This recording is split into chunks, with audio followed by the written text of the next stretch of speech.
Álvaro de Azuero, bienvenidos a este espacio de información sobre el conocimiento de la península de Azuero, en las provincias de Herrera y Los Santos, hoy con un tema, como siempre, interesante, al menos en nuestro punto de vista. Gastronomía orejana es el tema del día de hoy. Y vamos a hablar, y tiene un subtema entre, entre changa y hamburguesas.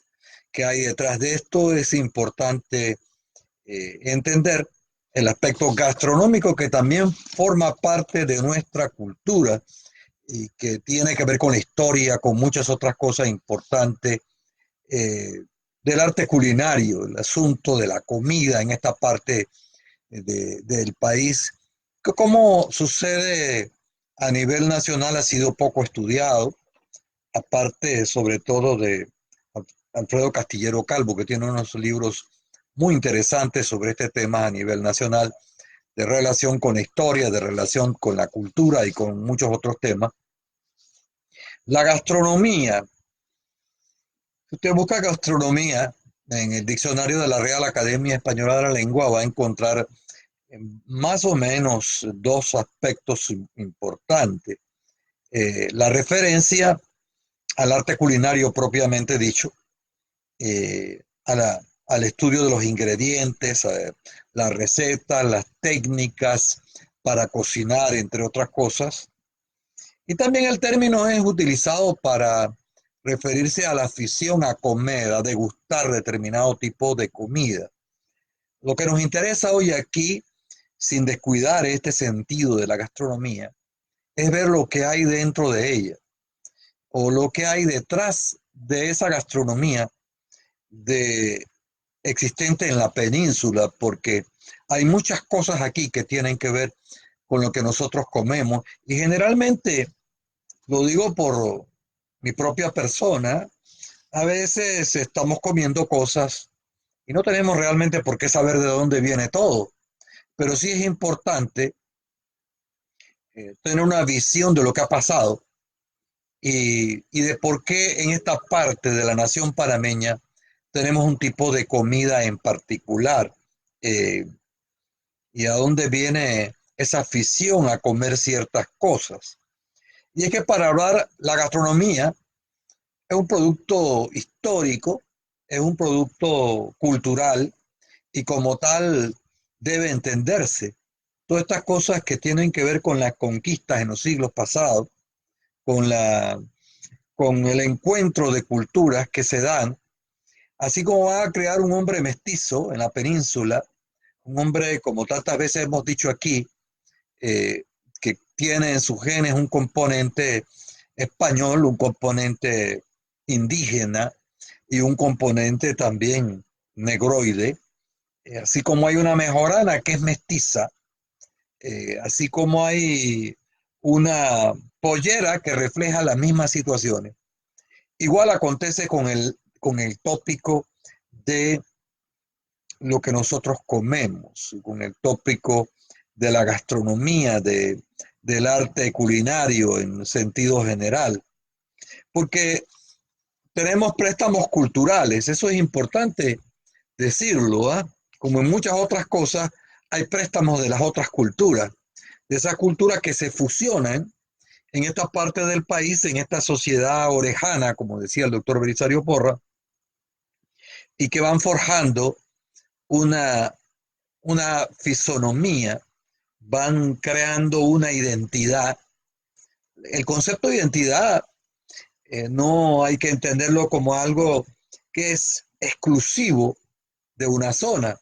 Son ciertos rasgos que en el fondo, si usted se pone a analizar, todas las sociedades son mestizas, así como todo el planeta está formado por inmigrantes, ahora que está ese tema en la palestra pública nacional. Eh, y es esa confluencia de cosas lo que en determinado momento permite hablar de un hombre americano, de un hombre de Centroamérica, de un hombre panameño, de un hombre de la península. Eh, Entender cómo se produce eso en el caso de la comida es muy importante para nosotros porque va mucho más allá de una cuestión histórica, va mucho más allá de una cuestión estrictamente gastronómica y está muy relacionado también con los problemas de salud que podamos nosotros tener eh, cuando abusamos de determinado tipo de alimento. Pero entremos en esa historia interesante de esos gustos culinarios que tenemos en la península y que para nosotros son importantes. El pasado 4 de agosto de 1519 hay un relato interesante del siglo XVI cuando el conquistador español Gaspar de Espinosa sale por la vía de el río Parita y se dirige en canoas con sus gentes, con sus conquistadores, a la tierra de Escoria, del actual río Santa María, y de ahí se va para Panamá. Eh, 4 de agosto de 1519, estamos hablando de que 11 días después, Pedraria funda la ciudad de Panamá. Pero para nosotros es importante porque eh, este conquistador español, cuando llega en el siglo XVI, eh, denomina al río Cúbita, que después se va a llamar Río La Villa, río. El arte culinario nuestro, ese dato histórico es importante. Es importante porque habla de la gran cantidad de maíz que había sembrado en las vegas del río. Eso no es nuevo, observar maizales a la orilla del río. Y a él le impresionó esto, porque la dieta va a estar constituida inicialmente por el maíz, por ese grano que va a ser tan característico del hombre americano, del indígena de aquella época. Eh, y en ese siglo XVI vamos a encontrar también posteriormente, aunque no tenemos la cifra, la fecha exacta, pero estamos hablando que los españoles en su conquista, en su asentamiento en Natá de los Caballeros, en la fundación de Paritá, Antatara, Cutatara, como le llamamos al indígena este, y en la actual población de Parita, más en la población de Cúbita, eh, van a traer cosas. Y ya van a traer cosas que van a cambiar la gastronomía indígena. Y esos elementos van a estar vinculados a lo que nosotros comemos. Por ejemplo, la introducción del arroz, que después va a estar tan ligado a nuestra dieta. Eh, Ellos van a introducir también eh, otros elementos importantes que van a tener un impacto tremendo en la península de Azuero y en el país en general. La introducción del Bos Taurus, de ese torito eh, que todavía en los años 60 abundaba en la península, la introducción del ganado vacuno. La introducción del ganado vacuno va a tener, decíamos, un impacto enorme en la comida de la gente nuestra, porque va a romper con la gastronomía indígena eh, y se van a quedar platillos que pueden tener cosas del periodo de los indígenas, incluso de influencias negroides, pero que en la comida nuestra van a estar allí y van a transformar nuestra dieta, porque son préstamos culturales, préstamos gastronómicos. Es inevitable que ese hombre que desde el siglo XVI habita la península eh, comience a trabajar con lo que tiene. Eh, y lo que tiene es lo que le han traído los indígenas, el maíz, por ejemplo. Eh, Esto es interesante porque todo parece indicar que el maíz jugó un papel más importante en el periodo de la colonia, en la dieta nuestra, eh, porque el maíz es muy, muy de América, ¿no? Eh, algunas costumbres gastronómicas que vamos a tener después son producto de esa fusión, de esos préstamos culturales de influencia española, de influencia indígena y algo también de la influencia negroide que va a estar presente en nuestra, en nuestra comida. Cuando uno llega, por ejemplo, al siglo XIX, eh, va a encontrar una de las primeras referencias a cómo come la gente en la década del 80, concretamente en 1881, en el trabajo de Porras que hemos citado aquí tantas veces, porque hay que citar a Porras siempre cuando uno estudia Panamá, porque el hombre era una eminencia, porque era un intelectual, porque era un político, porque fue un estadista, y en ese escrito, que si mal no recuerdo, lo redactó en Bogotá en diciembre de 1881, pero que lo publica en 1882, allí, en ese trabajo, que usted puede simplemente poner en su buscador Belisario Porras Lorejano y le va a aparecer el trabajo en el libro que lo publicó. Eh, Porras habla ahí de la gastronomía, Porras habla ahí de lo que come ese hombre que en la década del 80 del siglo XIX todavía hay eh, una gran influencia de la comida que viene de la colonia y que ha sido creada en esos siglos importantes. Eh, Cuando Porras, por ejemplo, habla de bebidas refrescantes, dice que aquí en el área eh, se tomaba mucho arroz y piña, la bebida de arroz con piña, y que la gente le gustaba. Y va a hablar de las chichas, de las chichas orejanas, y ese concepto de chicha tiene una gran reminiscencia indígena, el propio concepto que aún utilizamos nuestro, que va a la refresquería todavía por aquí, la gente sigue diciendo chicha, que es un vocablo de una presencia indígena notable aquí en la zona. Eh, Dice Porra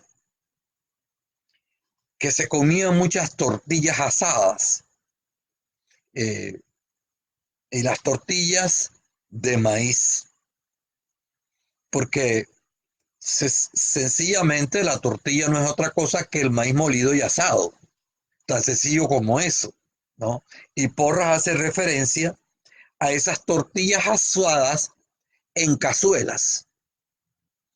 Y esas cazuelas que tienen influencia europea, pero que también tienen influencia eh, indígena, porque habían unos sitios que todavía se encuentran en la península que tienen que ver, que eran piedras donde el maíz era triturado y que lo usaban las indígenas y que todavía nos encontramos con esos ejemplos.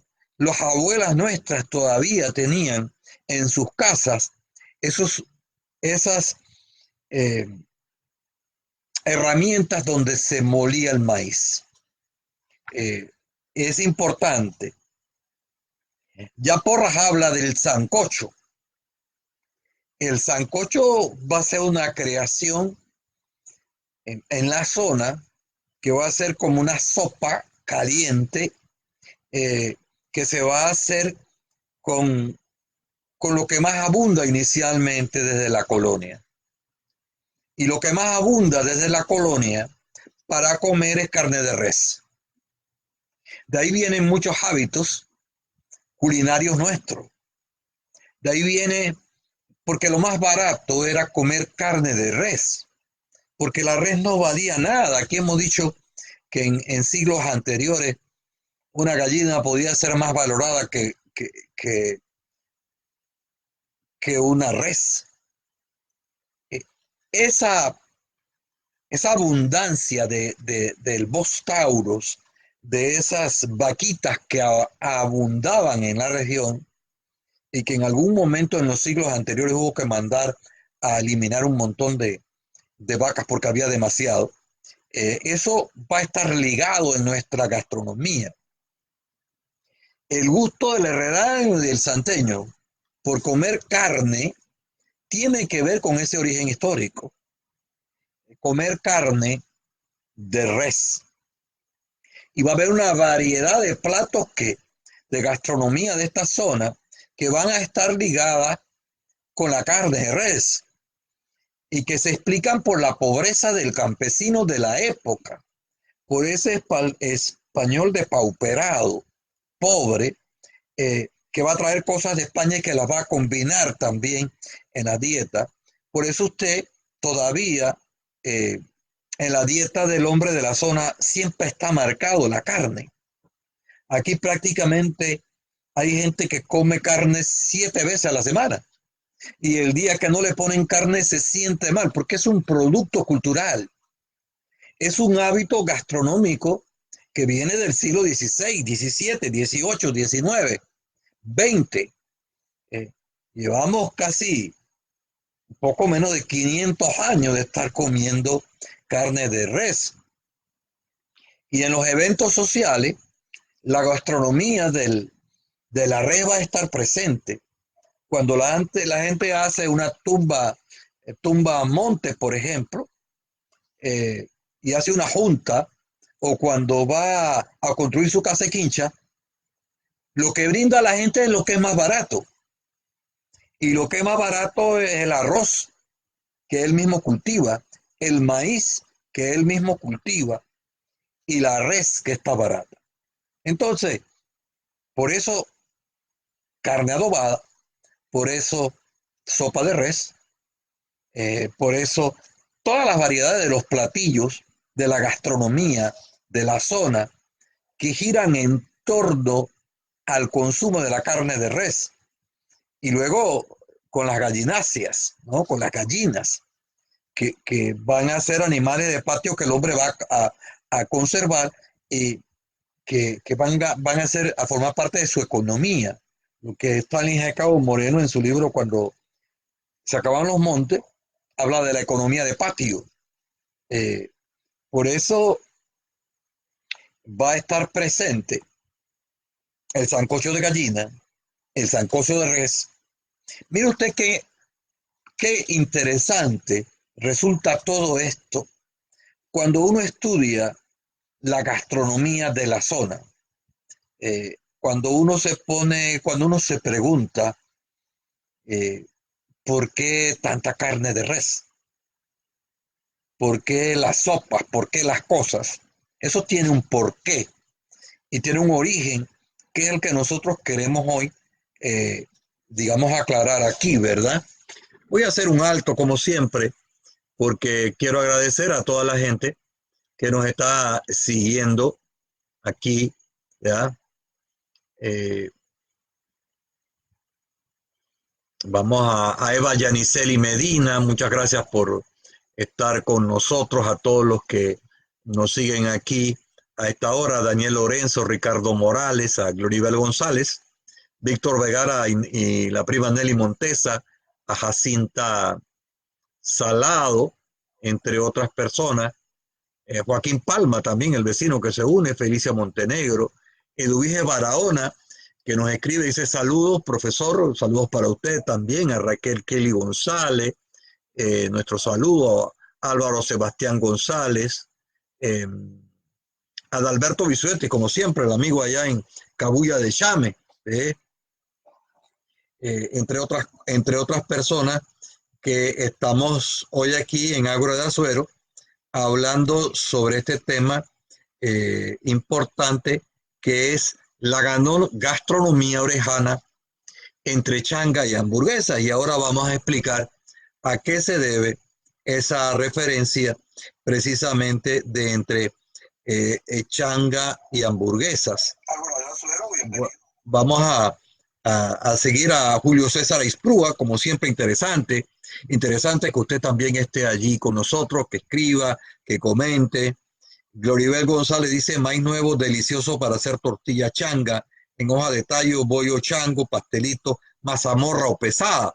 Esto es importante, igual que la presencia de Edgar Iván Vázquez, al amigo Enoch de León, que nos sigue, a Zoraida Isprúa, a Marisol Espino, a la profesora, a Rujama Muñoz, que también nos sigue. Dice que son deliciosas las changas y los buñuelos.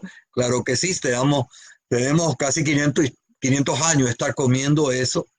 A Carmen Barahona de Jordán y a muchos otros. El tema es gastronomía lejana entre changa y hamburguesas. Hay una comida que menciona Porras, que viene de aquella época que ha ido, ya no tiene la prominencia que encontrábamos en el siglo XIX y parte del siglo XX, sobre todo la primera parte. Chafaina. Antes se comía mucho chafaina, aunque el término en el habla del orejano, del hombre de la península, siempre se dice chafaina, pero realmente el término es chanfaina. Y es importante, una comida que estaba formada por vísceras, porque esto es interesante del hombre campesino de aquella época. Nada se perdía en la alimentación. Todo formaba parte y había un respeto por la alimentación. Esto es lo que resulta importante. Para el hombre de antaño la comida era sacra y tenía razón. La concepción de la comida como cosa sacra, el hecho de poder comer la gente junta en la cocina era importante porque era un encuentro de relaciones sociales que era un convite en torno a los alimentos. Esos alimentos que se valoraban, como en el caso de la chanfaina, la visa, que casi siempre la chanfaina estaba formada por vísceras, especialmente sazonada con guisos, y particularmente bofe, que el bofe no es otra cosa que el uso de los pulmones en el animal, que eran sazonados, y que la chanfaina después va a tener otras vísceras también, que para nosotros es importante tenerla presente, y por eso van a surgir los embutidos. Esos embutidos que van a tener una expresión en la comida importante hasta los tiempos actuales, como es el caso de las chorizas, que todavía hay gente que va entre la Villa de los Santos y Las Tablas y va a encontrar una cantidad de sitios donde se vende el famoso chorizo santeño, que es un embutido que viene de mucho tiempo atrás, ¿no? Y que ha sido producto de eso. Y como había tanta carne, entonces surge la carne en cecina, la carne disecada al sol, que después se va a freír, que es otros elementos que nosotros vamos a tener con la cría de cerdos, por ejemplo, la utilización de la grasa del cerdo, que se utilizaba antes para freír muchas cosas, antes de que llegara ese aceite industrial que tenemos hoy. Se utilizaba mucho, por ejemplo, la comida con arroz, el caso de los frijoles en nuestra dieta, que son tan nutritivos, y en el caso de los abuelos, también la utilización de la miel, porque como habían una gran producción de caña, como habían moliendas, entonces esa miel se utilizaba para endulzar las chichas, esa miel que la producíamos nosotros, que no venía de ningún lado, que data de aquellos periodos de la colonia. Esa miel, digo que decían los abuelos que había que comer y luego tomarse el término, una sopa de miel, es decir, una cucharada de miel después que se comía. Eh, los análisis actuales demuestran lo valioso que era para un hombre que quemaba mucha energía poder consumir miel, que era energía para un hombre que trabajaba en el campo, para un hombre que era ganadero, porque esa dieta va a estar vinculada con las actividades del hombre que habita esta zona. Por eso, eh, ese caso de los embutidos, lo que va a venir después va a ser el pan hecho con trigo. Pero esto ya es en otro periodo, porque la dieta nuestra estaba ligada a la tortilla, a la utilización del hígado para hacer bistec de hígado y para hacer bistec de carne. Si usted analiza, fíjese cómo gran parte de la dieta del hombre de esta zona está ligada a la introducción de la ganadería, que es lo que más va a abundar aquí en la zona. Y decíamos la utilización de otras cosas importantes. Entonces, el pan que va a ser elaborado, en los pueblos va a haber gente que van a ser panaderos, hombres o mujeres, que ya eso va a representar la introducción del trigo, que ya es un fenómeno más del siglo XIX, más de principio del siglo XX, el trigo que va a ser importado quizás en siglos anteriores y que va a estar ligado a la dieta. Eh, y como abunda muchas gallinas y hay mucho huevo, entonces va a degustarse el pan de huevo. El pan de huevo con, con el café, con los cafetos que introducen los españoles, eh, y vamos a tener el gusto por el café. Ese café eh, que va a estar hecho con qué. Bueno, obviamente con estos cafetos, con ese café, esos granos molidos, y van a haber unos molinillos especiales para degustar el café.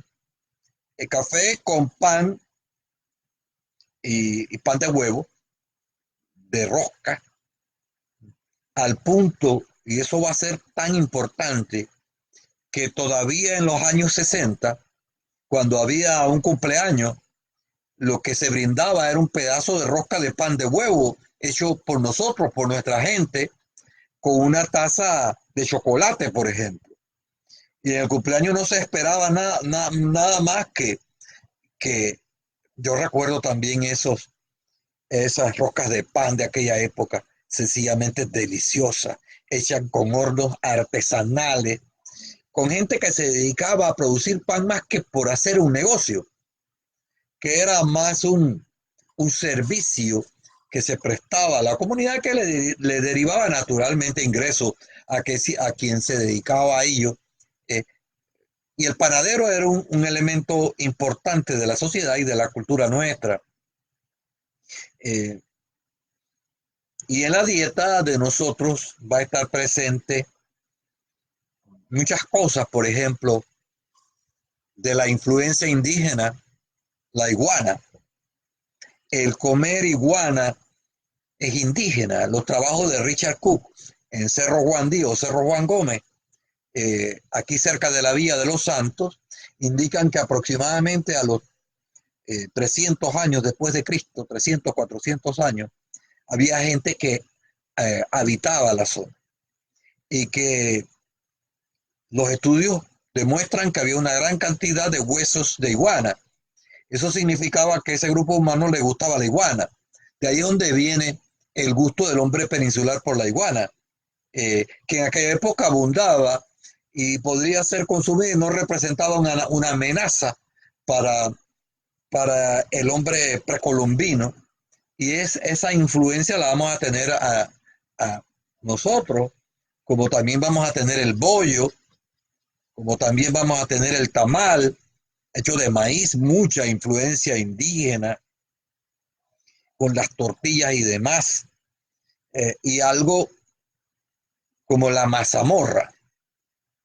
La mazamorra, que es otra forma de utilizar el maíz.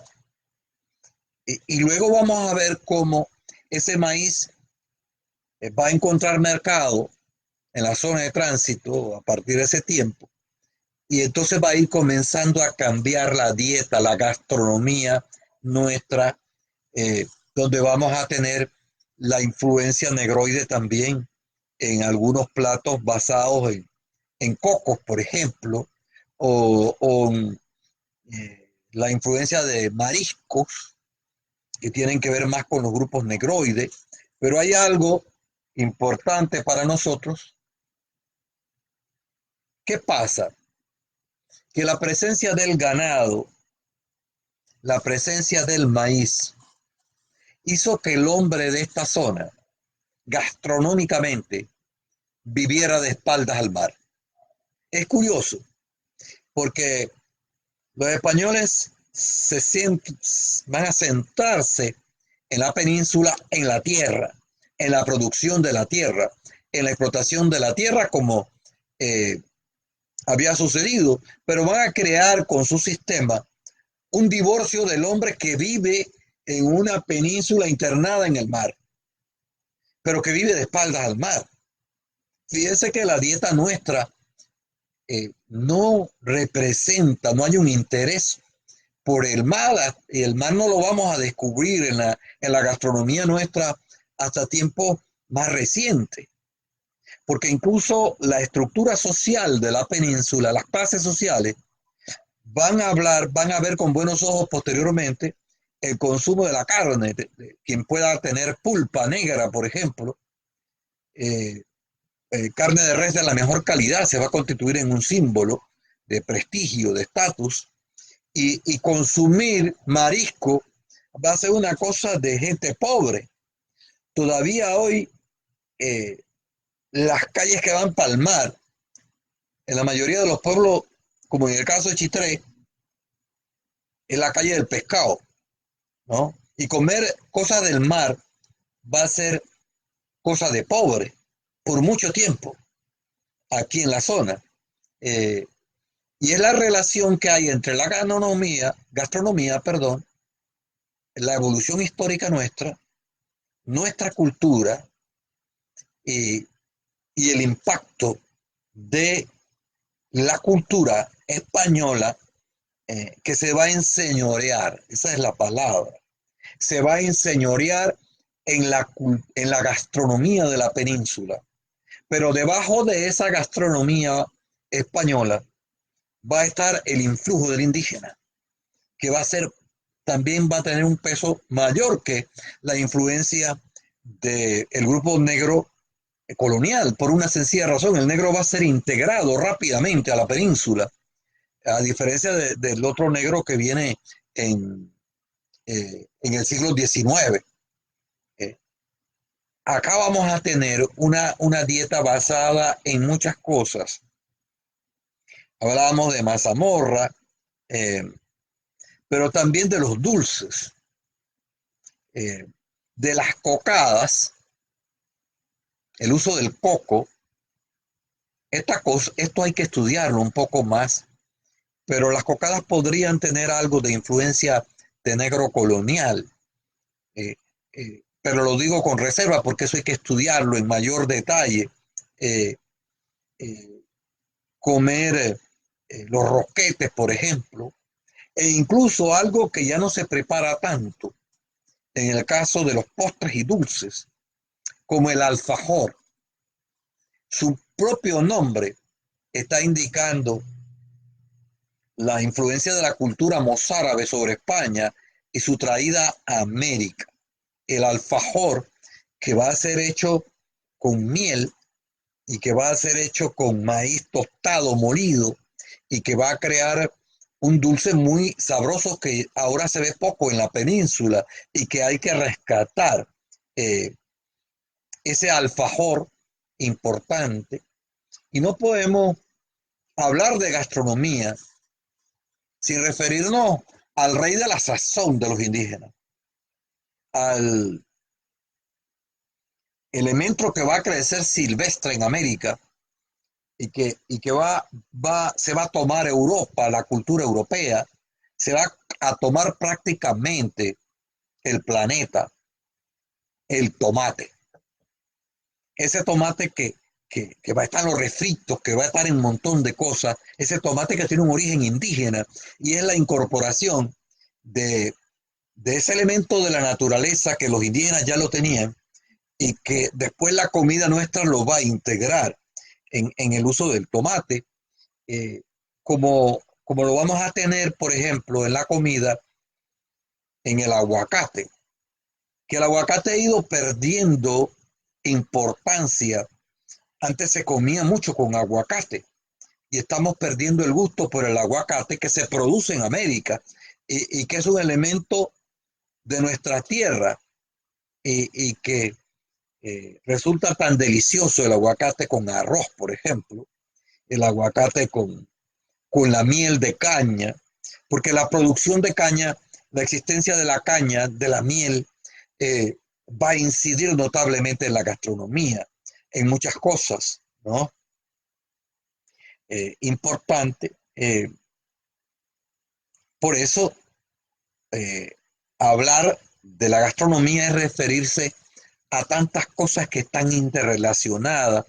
Yo insisto, nuestros platos son un producto cultural, son eh, la expresión material de esa fusión, de ese préstamo de grupos humanos que pueblan la península y que le van a dar un rostro muy propio. El tema de hoy, gastronomía orejana entre changa y hamburguesas.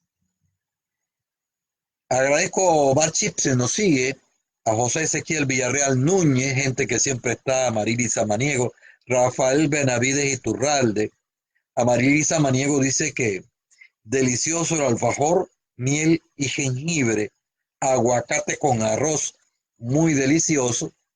Joaquín Palma nos escribe, dice, mi difunto padre siempre llevaba un frasquito, eso de mayonesas con miel, y tomaba una cucharada después de comer, no solo en el potrero, también en la salina, eh, porque era energía pura para gente que tenía actividades de diversa naturaleza, que podía quemar sus calorías, que va a ser algo que nos va a acontecer posteriormente con el azúcar, ¿no?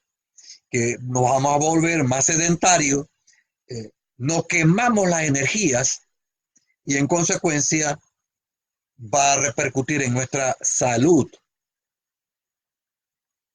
Dice Gloriver González que su padre, después de almorzar, se tomaba 2 cucharadas de miel. Eh, también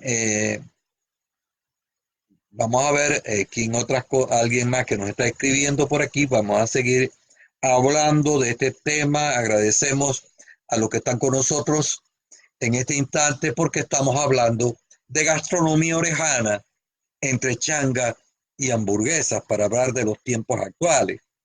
Eh, Tan ligado estaba la gastronomía que teníamos que tener despensas especiales para guardar nuestros productos. Teníamos que, decíamos hace un rato, que disecar la carne. Por eso siempre había un zarzo arriba del fogón en las casas de quincha donde se colocaba la carne y que el mismo calor del fogón mientras se cocinaba iba disecando la carne que después podía ser preparada eh, eh, con salsas casi siempre basadas en, en el tomate, por ejemplo. Y la gastronomía de aquella época va a ser sana, va a tener un componente cárnico fuerte, decíamos hace un rato, pero es que vamos a tener en la colonia un hombre que trabaja mucho, un hombre que quema mucha energía y que se podía dar el lujo de comer muchas tortillas, muchos carbohidratos, porque lo quemaba sencillamente, porque su actividad y su ajetreo, su estilo de vida, demandaba consumir mucha energía. Eh, es importante mmm, la cocina. Entonces, la cocina en la gastronomía va a ocupar un sitio especial. En la casa de Quincha, la cocina va a tener siempre, va a estar en el cairicio, en esa parte más pequeña de la casa de Quincha, va a estar eh, y siempre va a tener eh, una ventana pequeña que va a jugar un papel importante, no solamente para eh, que la gente no sintiera tanta claustrofobia. La mujer cuando estaba cocinando podía ver afuera, distraer su vista, podía también permitir que el humo, y en la gastronomía el humo va a jugar un papel importante, eh, en la gastronomía de antaño, ¿verdad? Por eso, en la península va a surgir una pequeña empresa ligada a la gastronomía y va a ser la fonda. Esa fonda en la cual encontramos referencia en Don Quijote de la Mancha, que va a ser un restaurante improvisado, eh, que en el caso español, en los Llanos de la Mancha y en otros lugares, va a ser un sitio, porque la gente se mueve a caballo, y va a ser un sitio donde se le va a dar comida al caballo, se le va a dar comida a las personas, y también la gente va a poder dormir también. Pero cuando eso llega a nuestra región, la gente opta, no pierde eso y solamente va a quedar el aspecto de la cocina. Eh, y la gente va a hacer lo que puede hacer en aquella época, colocar 4 palos con horquetas, tirar arriba unos leños y sobre esos leños entonces tirar pencas de palma y cocinar en eh, 4 piedras, armar un fogón y poner algo ahí de unas tablas para los comensales. Tenemos entonces la fonda. La fonda es nuestro McDonald's. La fonda es lo más representativo de la gastronomía orejana. La fonda va a recoger la gastronomía. La fonda va a ser como un muestrario de lo que nosotros hemos sido. Y la fonda va a vivir ese mismo proceso de transformación al cual va a estar ligado. Y va a estar ligado a la mujer, casi siempre, porque las empresarias casi siempre van a ser mujeres, que son las que, porque van a tener desde la colonia el control de la gastronomía. Eh, y entonces todavía hoy en las fondas usted va a encontrar mucha gente que atiende, casi siempre mujeres, mayoritariamente mujeres, y eso habla mucho de la mujer nuestra del campo, que es capaz de armar un proyecto, una microempresa que va a ser la fonda y su elaboración de alimentos. Eh, Hay muchas cosas que nos queda, no nos queda mucho tiempo y quiero aprovechar el tiempo restante para hablar de cómo cambia esto, esta gastronomía nuestra.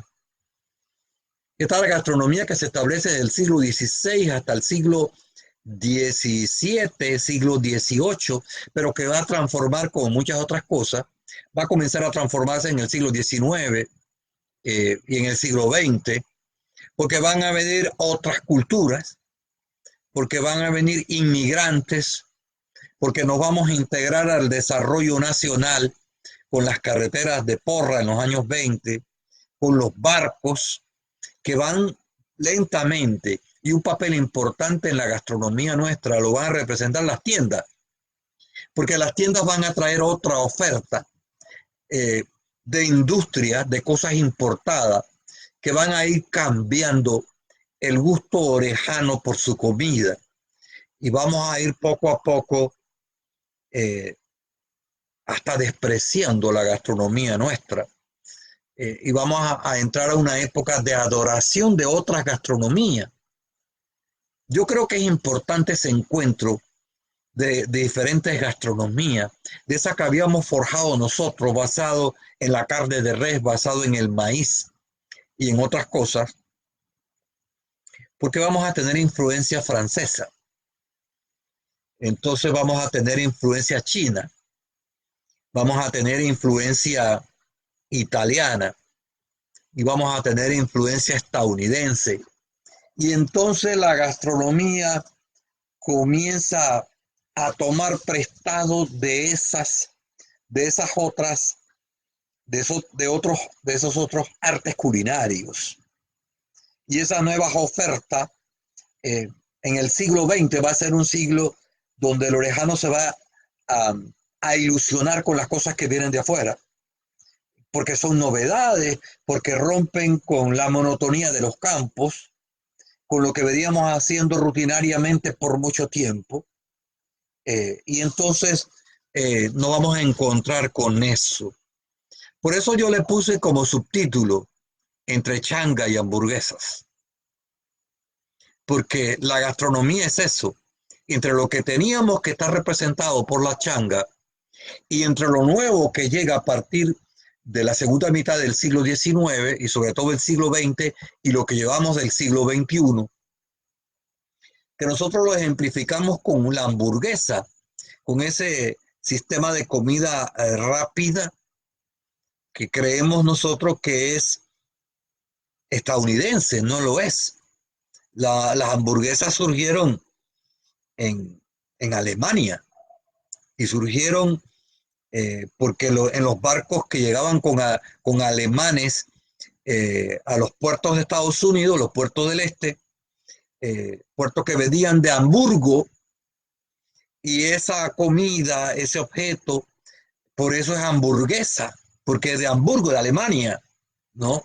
Pero que nosotros lo asociamos con la cultura estadounidense, igual que como el té que lo asociamos, el té que va a ir tomando fuerza en la gastronomía en el siglo XX, que lo asociamos con Inglaterra, el té inglés decimos, pero el té chino, eh, el, el té es un préstamo inglés de China, que a su vez viene a Estados Unidos y que tiene influencia sobre América Latina, eh, y que tiene que ver con la cultura china importante. Ese encuentro es el que explica, por ejemplo, en el siglo XX, sobre todo en la segunda mitad, y particularmente en los años 90 del siglo pasado, y en estos 19 primeros años del siglo XIX, hubo un boom de la pizza. La pizza que es italiana, pero los italianos inventan la pizza en la segunda mitad del siglo XIX, si mal no recuerdo, por los años 80, por ahí, o 70 del siglo XIX, porque va a ser también una comida rápida, hecha con pan, ¿no? Pero los italianos no roban el mandado con la pizza, porque la pizza, la gracia de la pizza, además del alimento, es el tomate, es la salsa de tomate, es la influencia indígena que regresa a nuestras tierras con, con otra forma, eh, elaborada de otra manera, porque no solamente hay una influencia que viene de Europa para acá, sino que en nuestra gastronomía hay una influencia que va de América para Europa. Eh, por eso el chocolate que come nuestra gente aquí, que es indígena, producido por el cacao, después lo van a elaborar eh, los estadounidenses y los europeos y nos van a devolver en barra lo que nosotros producimos a través del cacao. Y vamos a saborear nuestro chocolate de otra manera y va a venir empacado de otra forma. Es importante, eh, igual va a pasar con las bebidas embriagantes que estaban basadas antes en la caña de azúcar, básicamente.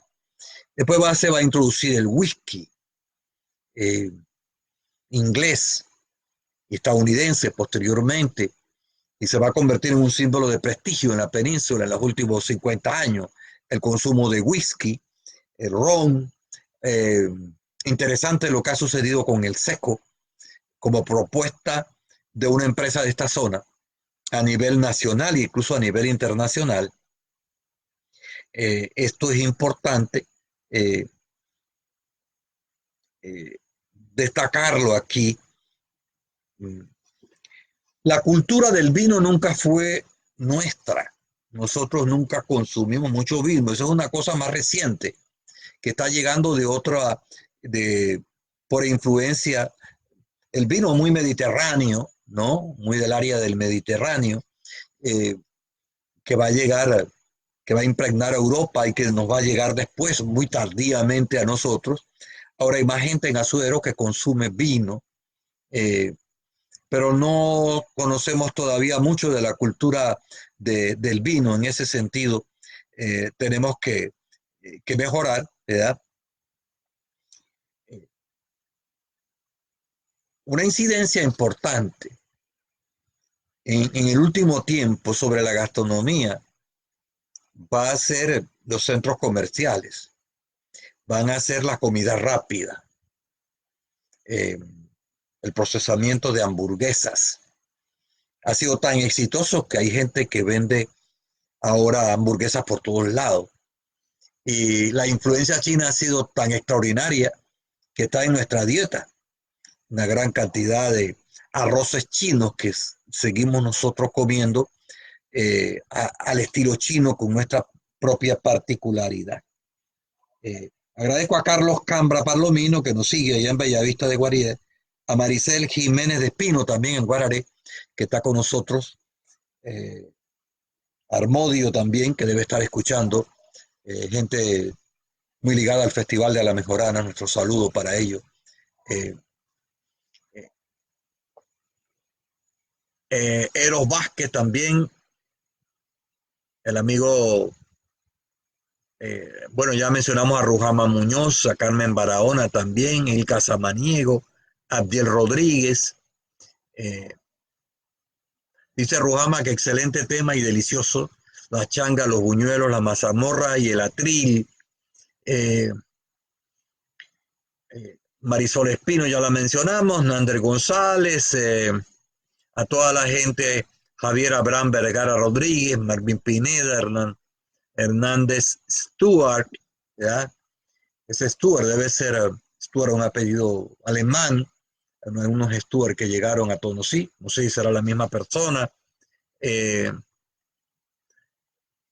lo que queremos indicar es lo siguiente: cuando usted llega a una fonda, cuando usted come las cosas nuestras, está degustando parte de su historia.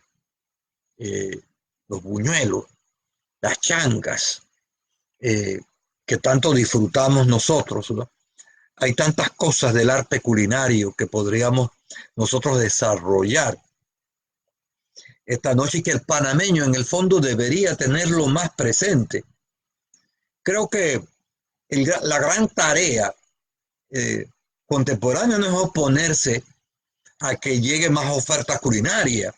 Ojalá tuviéramos en la península restaurantes de todos los rincones del planeta y pudiéramos comer más comida árabe, más comida china, más comida italiana, española, de cualquier latitud, japonesa, que ahora también se está, eh, veo algunas ofertas culinarias de los últimos tiempos, porque eso forma parte de esa transformación, porque está ligado al proceso de globalización.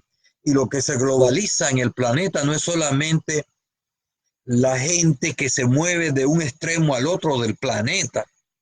Eso usted no lo va a poder detener en el hombre contemporáneo.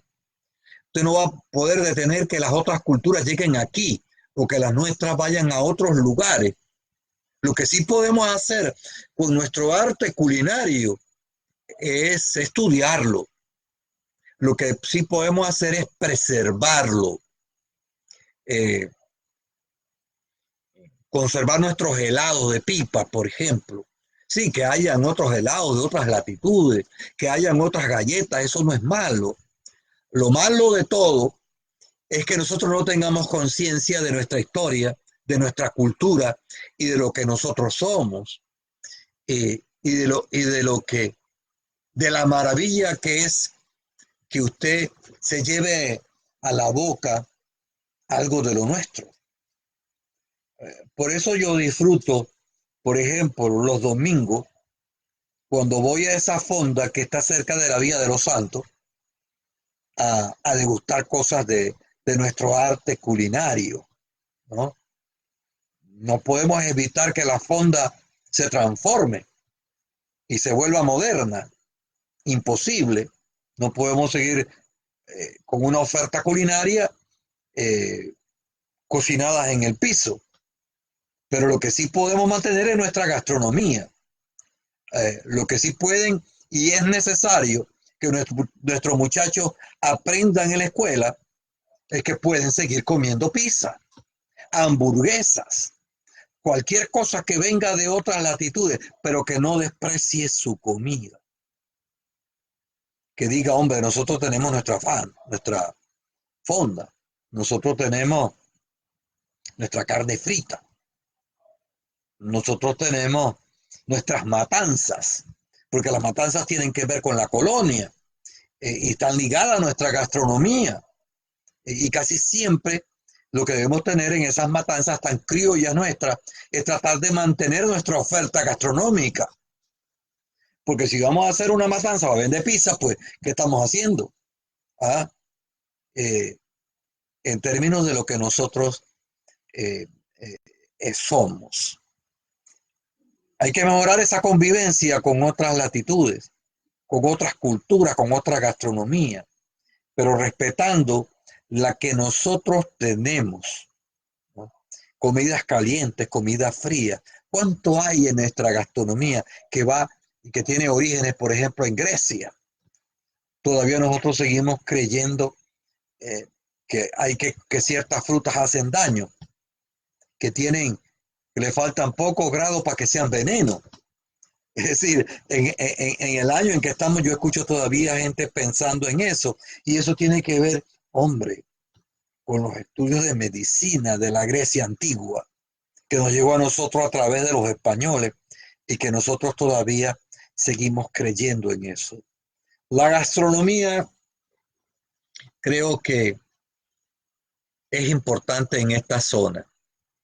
Hemos tocado este tema en el día de hoy, porque creo que no solamente se trata de hablar de la historia de los grandes hombres, sino de las grandes cosas que hemos hecho en esta península.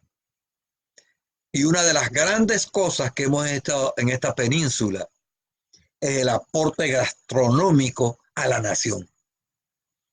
Porque sin demeritar y reconociendo el aporte de otras culturas, no cabe duda que hay una huella, que hay una impronta de nuestra cultura, nuestra gastronomía orejana al país. Y eso tiene mucho valor. La próxima vez que vaya a una fonda, no le regatee a una fondera el precio de un sancocho.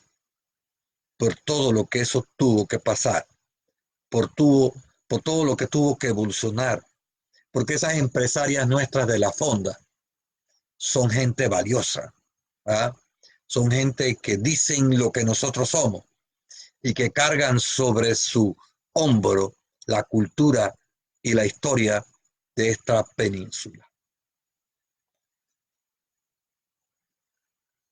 La gastronomía orejana entre changa y hamburguesa. El tema del día de hoy. A todos ustedes agradecido por haberse mantenido en este programa. Próximo tema, recuerde que puede seguirnos en Facebook, puede seguirnos en Twitter, puede seguirnos en sociologiadazuero.net. Tiene allí más de 300 artículos sobre Azuero para leer sobre nosotros, sin regionalismos, sin excluir a nadie, pero es imperioso que las regiones nuestras se empoderen en términos de investigación y logren darle a este país seguir manteniendo ese rostro multiétnico que nos caracteriza. Nos estamos viendo en el próximo programa.